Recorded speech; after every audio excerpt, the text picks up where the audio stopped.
Nick Tilson said, "Sometimes you have to be willing to break unjust laws. If we don't organize against them, then they become normal." What do you think of that statement as someone who's sworn in to protect that law? My responsibility is to protect and fight for and defend just laws.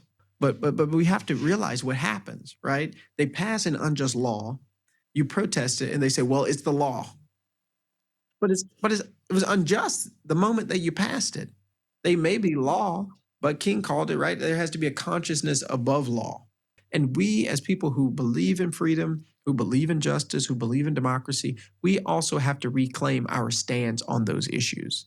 We got people who are literally trying to destroy the United States of America, and they're waving American flags as they do it. We can't take that. We have to say that is not America. That is not the country that we are. Kidnapping children, kidnapping parents, putting them in detention camps, sending them across the country, that's not American. Telling us that the Environmental Protection Agency is now the corporate Environmental Protection Agency, that's not American. Having these activist judges in the United States Supreme Court who overturned Roe v. Wade, taking away a woman's right to choose, which was constitutional law in this country for half of a century, that's not American.